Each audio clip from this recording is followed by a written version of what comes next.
নমস্কাৰ মই এপলিনা টাইমেটৰ প্ৰতিগৰাকী দৰ্শকক স্বাগতম জনাইছো আৰু এই মুহূৰ্তত অন্য এটা খবৰ লৈ আহিছো এটা ইতিবাচক খবৰ আজিৰ দিনটোত কিয়নো হিন্দু মুছলিম ভাই ভাই এনে ধৰণে শপত গ্ৰহণ কৰিছে হিন্দু মুছলিমৰ মাজত একাংশ দুষ্ট চক্ৰই যি সামাজিক মাধ্যমৰ জৰিয়তে হক বা অন্যান্য মাধ্যমৰ জৰিয়তে উচতনি প্ৰদান কৰি এক প্ৰকাৰ বৈষম্য সৃষ্টি কৰিবলৈ চেষ্টা কৰিছে সেই সকল লোকৰ বিৰুদ্ধে এতিয়া ওলাই আহিছে শ লোক হিন্দু মুছলমানকে ধৰি সকলো জাতি ধৰ্মৰ লোক এতিয়া একত্ৰিত হৈছে আৰু একত্ৰিত শপত গ্ৰহণ কৰিছে যে আমি শংকৰ আজানৰ দেশৰ লোক গতিকে আমি মিলিজুলি থাকিম এনে ধৰণে শপত গ্ৰহণ কৰিবলৈ ওলাই আহিছে এতিয়া শ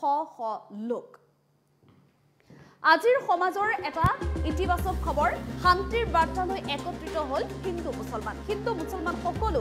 একেখন মুকলি মঞ্চৰ তলত একেলগে মিলাপ্ৰীতিৰে থাকিম বুলি ললে শপত একেখন মুকলি মঞ্চতে শপত গ্ৰহণ কৰিলে হিন্দু মুছলমান সকলোৱে মুকলি আকাশৰ তলত ললে সংকল্প এখন মুকলি আকাশৰ তলত একেলগে সংকল্প লৈছে সকলোৱে হিন্দু মুছলমান সদায় ভাই হিন্দু মুছলমান সদায় ভাই নিজৰ ভাতৃ সহোদৰ ভাতৃৰ দৰে আমি মিলি থাকিম বুলি শপত গ্ৰহণ কৰিছে এই সকল লোকে এয়া শংকৰ আজানৰ দেশ আমি শংকৰ আজানৰ দেশৰ লোক গতিকে আমি শংকৰ আজানৰ যি সেই সম্প্ৰীতিৰ এনাজৰী আছিলে সেই এনাজৰীৰে পুনৰ বান্ধ খাবলৈ চেষ্টা কৰিব লাগিব কৰ্মৰাজিৰে আমি আগবাঢ়ি যাব লাগিব দৰঙৰ ধুলাৰ সনাতনী মন্দিৰ প্ৰাংগণৰ দৃশ্য সৰ্বধৰ্মীয় শান্তি সন্মিলনৰ উদ্যোগত এতিয়া শান্তি সমদল উলিওৱা হৈছে আৰু শান্তি সমদলৰ জৰিয়তে তেওঁলোকে এনেধৰণে এটা ডাঙৰ সিদ্ধান্ত গ্ৰহণ কৰিছে হিন্দু মুছলিম খ্ৰীষ্টান আদি সকলো জাতি জনগোষ্ঠীৰ লোকে অংশ লৈ সমদলত শান্তিৰ বাৰ্তা লৈ একত্ৰিত হৈছে এইসকল হিন্দু মুছলমান সকলো জাতি ধৰ্ম নিৰ্বিশেষে একেখন মুকলি মঞ্চত একত্ৰিত হৈছে একেখন মুকলি আকাশৰ তলত তেওঁলোকে শপত গ্ৰহণ কৰিছে আজিৰ দিনটোৰ এটা সুন্দৰ দৃশ্য বুলি ক'ব লাগিব শেহতীয়াকৈ সামাজিক বাতাবৰণ অনিষ্ট কৰি একাংশ দুষ্ট চক্ৰই আচলতে সামাজিক মাধ্যমত দিছে উচতনি বা সাম্প্ৰতিক যিকোনো মঞ্চতে বা যিকোনো পৰিস্থিতিৰে তেওঁলোকে উচতনিমূলক মন্তব্য দি এক প্ৰকাৰ বৈষম্য সৃষ্টি কৰিবলৈ চেষ্টা কৰি আহিছে কিন্তু এয়া যে শংকৰ আজানৰ দেশ সেই কথা হয়তো বহুতেই পাহৰি গৈছে যাৰ বাবে এনেধৰণৰ ভয়ংকৰ ঘটনাসমূহ ধাৰাবাহিকভাৱে সংঘটিত হোৱা দেখিবলৈ পোৱা গৈছে আৰু এই যি সাম্প্ৰদায়িক বৈষম্য একাংশ ৰাজনৈতিক ষড়যন্ত্ৰৰ সন্মুখীন হোৱা বা ষড়যন্ত্ৰৰ প্ৰভাৱ পৰা বুলিও একাংশই ক'ব বিচাৰিছে গতিকে এই হিন্দু মুছলিম বা অন্যান্য ধৰ্মৰ মাজত যি সাম্প্ৰদায়িক বৈষম্য সৃষ্টি কৰিবলৈ চেষ্টা কৰিছে তাৰ মাজত অৱশ্যে বা তাৰ ওপৰত ৰাজনৈতিক ষড়যন্ত্ৰৰ প্ৰভাৱ আছে নে নাই সেই কথা স্পষ্ট নহ'লেও কিন্তু একাংশ লোকৰ উচতনিৰ বাবে যে এনেধৰণৰ এটা হিংসাত্মক ঘটনা সংঘটিত হৈ আহিছে ধাৰাবাহিকভাৱে সেয়া কিন্তু নুই কৰিব নোৱাৰি আৰু আজিৰ দিনটোত কিন্তু এইসকল লোক ইয়াৰ বিৰোধিতা কৰি ওলাই আহিছে এইসকল লোকে এতিয়া একত্ৰিত হৈছে সকলো লোক একত্ৰিত হৈ মাত্ৰ শপত গ্ৰহণ কৰিছে জয়তো অসম আমি শংকৰ আজানৰ দেশৰ নাগৰিক গতিকে শংকৰ আজানৰ দেশত যেতিয়া বাস কৰিছো শংকৰ আজানৰ যি সেই একতাৰ এনাজৰী আছিলে মিলাপ প্ৰীতি আছিলে সকলো সমগ্ৰ বিশ্ববাসীক চিনাকি দি যাবলৈ সক্ষম হৈছিলে যি সেই ধৰ্মৰে বা সেই আদৰ্শৰে তেওঁলোকে পুনৰ এইখন দেশত জীয়াই থাকিব বিচাৰিছে গতিকে এই সাম্প্ৰদায়িক বৈষম্যৰ পৰা তেওঁলোক আঁতৰ হৈ থকাৰ চেষ্টা কৰিছে আঁতৰ হৈ থাকিবলৈ শপত গ্ৰহণ কৰিছে আৰু এওঁলোকে যিধৰণে শপত গ্ৰহণ কৰিছে আজি ধুলাত যিধৰণে এইসকল লোকে শপত গ্ৰহণ কৰিছে সকলোকে শান্তিৰ সমদল কৰি ওলাই আহি এনেধৰণে শপত গ্ৰহণ কৰিছে আৰু এয়া মাত্ৰ কেমেৰাৰ সন্মুখৰ দৃশ্য নহয় তেওঁলোকে মাত্ৰ কেমেৰাৰ সন্মুখত গৈ এয়া জাগৰণ কৰিবলৈ বিচাৰিছে আমি খুব মংগল লৈ ভোলাবাসী ৰাইজে সংকল্পবদ্ধ শপত গ্ৰহণ কৰোঁ যে আমি ভোলা শান্তিৰ হকে কাম কৰিম বাহিৰা অপশক্তিক প্ৰশ্ৰয় নিদিওঁ আমি ভোলাৰ পৰাই শান্তিৰ বাৰ্তা দিলাম আমি চবেই হিন্দু মুছলিম ভাই হিচাপে ভোলাৰ শান্তিৰ হকে কাম কৰিম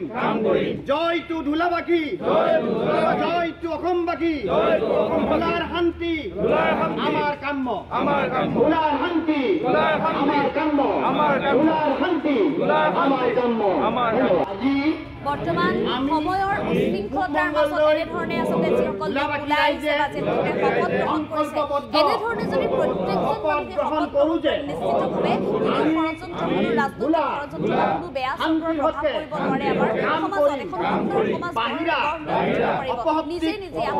প্ৰশ্ৰয় নিদিওঁ আমি ভোলাৰ পৰাই শান্তিৰ বাৰ্তা দিলাম আমি চবেই হিন্দু মুছলিম ভাই হিসাবে ভোলার শান্তি শান্তির হকে কাম করিম জয় টু ধুলাবাকি জয় টু অসমবাসী ভোলার শান্তি আমার কাম্য ভোলার শান্তি আমার কাম্য ভোলার শান্তি আমার কাম্য আজি আমি পূব মঙ্গলদৈ ভোলাবাসী ৰাইজে সংকল্পবদ্ধ শপত গ্ৰহণ কৰোঁ যে আমি ভোলাৰ শান্তিৰ হকে কাম কৰিম বাহিৰা অপশক্তিক আশ্ৰয় নিদিওঁ আমি ভোলাৰ পৰাই শান্তিৰ বাৰ্তা বিলাম আমি সবেই হিন্দু মুছলিম ভাই ভাই হিচাপে সকলো এনেধৰণে শপত গ্ৰহণ কৰিছে আজিৰ দিনটোৰ সঁচাকৈ এখন সুন্দৰ দৃশ্য বুলি ক'ব লাগিব এটা সুন্দৰ দৃশ্য এটা ইতিবাচক খবৰ বুলি ক'ব লাগিব কিয়নো বৰ্তমান সময়ত আচলতে যিসকল লোকে উশৃংখলতাৰ সৃষ্টি কৰিব বিচাৰিছে সমাজত সাম্প্ৰদায়িক বৈষম্যৰ বীজ সিঁচিব বিচাৰিছে সেইসকল লোকৰ বিৰুদ্ধে তেওঁলোকে মাত মাতিছে আৰু আজিৰ দিনটোত যদি সকলোৱে এনেধৰণে ভাবিবলৈ চেষ্টা কৰে তেনেহ'লে নিশ্চিতভাৱে সমাজৰ পৰা অসূয়া অপ্ৰীতি সকলো দূৰ হ'ব এখন সুন্দৰ সমাজ আপোনা আপুনি গঢ় লৈ উঠিব আজিৰ দিনটোৰ সঁচাকৈ এটা ভাল খবৰ যি ধৰণে আচলতে মঙ্গলদৈ ধুলাবাসী ওলাই আহিছে সকলোকে এক প্ৰকাৰ জাগৰণ সৃষ্টি কৰিব বিচাৰিছে আৰু উল্লেখ কৰিব লাগিব যে এক কেমেৰাৰ সন্মুখত মাত্ৰ শপত গ্ৰহণ কৰা দৃশ্য নহয় এতিয়া যিহেতু এখন সামাজিক এখন মুকলি মঞ্চ আছে গতিকে এই মুকলি মঞ্চৰ জৰিয়তে তেওঁলোকে মাত্ৰ কেমেৰাৰ সন্মুখলৈ আহি সকলোকে এক প্ৰকাৰ জাগৰণ সৃষ্টি কৰিব বিচাৰিছে সকলোতে কেৱল মঙ্গলদৈ ধুলা বুলিয়ে নহয় ৰাজ্যৰ সকলো প্ৰান্তলৈকে এই জাগৰণ যাওক সকলোৱে সজাগ হওক যে কোনো ধৰণৰ ৰাজনৈতিক ষড়যন্ত্ৰই হওক বা অন্যান্য দুষ্ট চক্ৰৰ ষড়যন্ত্ৰই হওক কোনো ধৰণে যাতে এই বেয়া চক্ৰৰ প্ৰভাৱ নপৰে আমাৰ এই সমাজখনত আমি সকলো যিহেতু একেখন দেশতে বাস কৰা নাগৰিক একেখন মুকলি আকাশৰ তলতে বাস কৰা নাগৰিক হয় গতিকে আমাৰ মাজত এই সম্প্ৰীতিৰ বীজ মৰম একতা এনাজৰীৰ এই বীজ যাতে সদায় থাকে সদায় বৰ্তি থাকে শংকৰ আজানৰ দেশৰ নাগৰিকৰ মনত সেই শংকৰ আজানৰ আদৰ্শ যাতে থাকে তাৰ বাবে সকলোৱে এনেধৰণে শপত গ্ৰহণ কৰি ওলাই আহিছে সমদল হৈ ওলাই আহিছে শ লোক আৰু সেই মঙ্গলদৈ ধুলাৰ পৰা শ লোকৰ এই যি জাগৰণ সমগ্ৰ ৰাজ্যলৈ যাতে বিয়পি যাওক সমগ্ৰ দেশলৈ বিয়পি যাওক সকলোৱে তেওঁলোকে এনেধৰণে কামনা কৰিছে আৰু এই সন্দৰ্ভত কেইবাগৰাকীও আজিৰ সমদলত অংশগ্ৰহণ কৰা ব্যক্তিয়ে মন্তব্য কৰিছে অসমৰ পৰিস্থিতিৰ ওপৰত কি কৰি যিটো আমাৰ সভা আহ্বান কৰা হৈছিল সেই সভা আমি ফলপ্ৰসূ হোৱা বুলি ভাবোঁ আজিৰ এই সভাৰ জৰিয়তে গোটেই অসমবাসীলৈ এটা অনুৰোধ যাতে আপোনালোকে ভাতৃঘাতী সংঘৰ্ষত লিপ্ত নহয় প্ৰত্যেকে ধৈৰ্য সহকাৰে নিজৰ ল'ৰা ছোৱালীকো অলপ বুজাই বঢ়াই ৰাখে কাৰণ আজিকালি ল'ৰা ছোৱালী বৰ উচ্ছৃংখল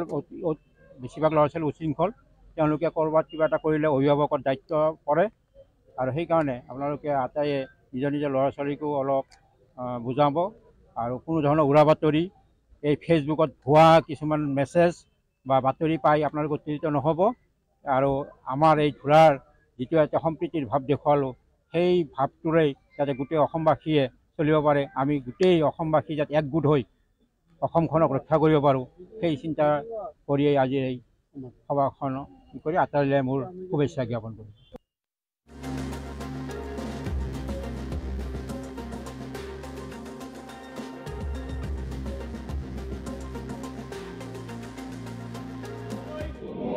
ভোলাবাসী ৰাইজে সংকল্পবদ্ধ শপত গ্ৰহণ কৰোঁ যে আমি ভোলাৰ শান্তিৰ হকে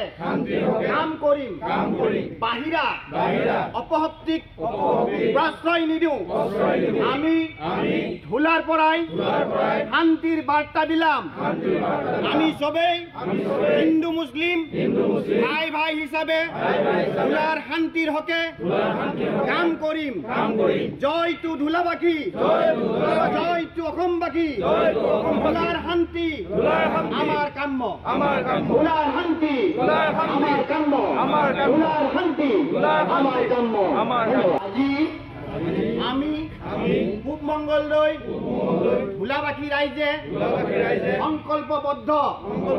শপত গ্ৰহণ কৰোঁ যে আমি ভোলাৰ শান্তিৰ হকে কাম কৰিম বাহিৰা অপশক্তিক প্ৰশ্ৰয় নিদিওঁ আমি ধুলাৰ পৰাই শান্তিৰ বাৰ্তা বিলাম